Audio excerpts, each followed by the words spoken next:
Un monde de fous. 1.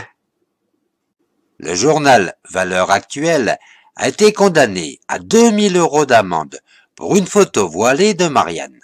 Mais surtout, pour avoir dénoncé les naturalisations massives de Valls, nouvelle astuce du pouvoir pour falsifier les statistiques. En effet, plus le nombre de naturalisations augmente, et plus les chiffres des illégaux ou simplement des étrangers diminuent. C'est QFD. Dans le même temps, Reporters sans frontières publie son dernier classement, qui met la France au 39e rang pour la liberté de la presse. Pauvre esprit de Charlie qui ne penche que d'un côté, tout en oubliant que la liberté de la presse ne peut se mesurer que par la vitalité de ceux qui contestent ce pouvoir tant orienté. Après avoir glorifié pendant des dizaines d'années tous ces fruits et légumes calibrés, tous égaux, tous unis, tous pourris, non, ça c'est un autre slogan. Donc, tous similaires, avec le moins de goût possible, pour ne pas vous déplaire, utilisant pour cela toutes les ressources de la pub, incluses bien évidemment dans le prix, et par là même nos entubes. La couleur, la rondeur, le poids, la fermeté et leur similarité sont devenus les seuls critères pour nous satisfaire. La pauvre ménagère, n'ayant plus que le droit de se taire, face à cette invasion planétaire, ne trouvant plus de vilains petits canards, ceux-ci, écartés d'office par la grande distribution, fait qu'elle ne peut même plus se poser de questions. Mais les modes changent, que cela soit dans l'écriture, à la télé, ou dans ce qu'ils osent encore appeler de l'art. Le vulgaire s'installe partout. Alors pourquoi ne pas en faire autant avec les légumes? N'en voilà-t-il pas une bonne idée? Allez hop, tous à vos casseroles. Et c'est parti pour une grande campagne pour les légumes moches. Leur trouvant soudain plein de vertus, alors qu'ils proviennent de la même variété, juste leur pouce ayant raté.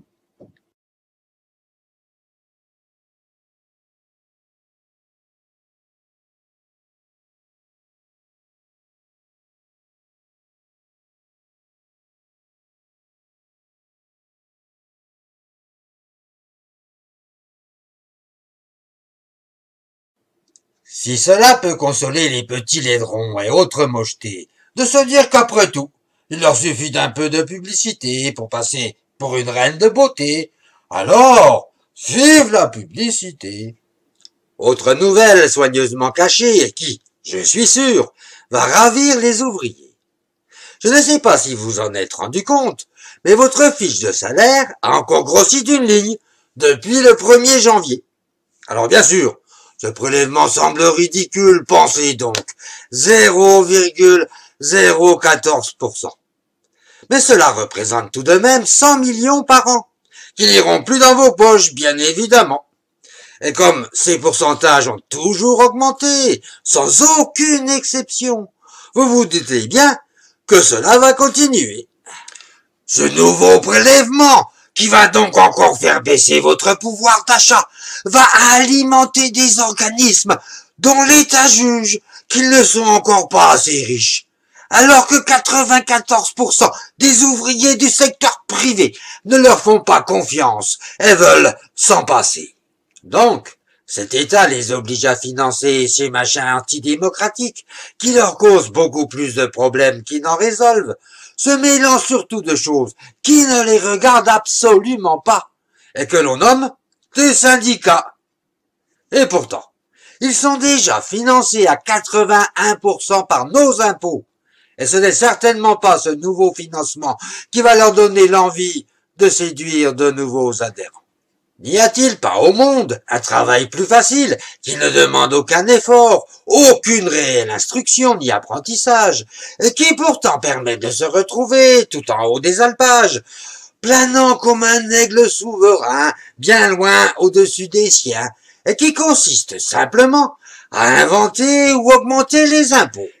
Quelle solution de facilité, pour ne pas dire de lâcheté, qu'à chaque problème rencontré, leur seul réflexe inné est de faire de nos impôts, les inventer, les conforter, les amplifier, dans le moindre recoin les entasser, et même de s'en glorifier, signifiant que ceux-ci sont la preuve d'une plus grande solidarité. Discours bien rodé qui ne peut tenir que par la crédulité de gens ne cherchant pas à nous comparer avec les pays d'à côté, qui ont bien souvent un service plus efficace avec beaucoup moins de leurs deniers. Là encore, la publicité, dont le vrai nom dans ce cas est propagande, fait des merveilles, elle n'a pas son pareil, pour nous faire croire que nos services, le monde entier nous les envie. J'admets tout de même bien volontiers qu'il existe une chose ardue dans ce métier, et c'est bien celui de trouver une petite place de libre pour encore en caser. Trouver encore un produit qui ne soit pas taxé relève de la haute voltige, et d'en voir la liste nous donne le vertige.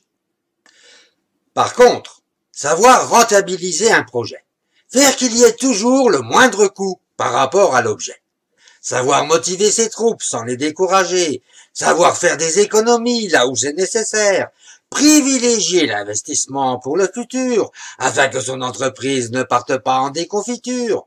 C'est ce que font les vrais chefs d'entreprise tous les jours. Voilà pourquoi je méprise les premiers, et que c'est bien vers les seconds que va toute ma considération.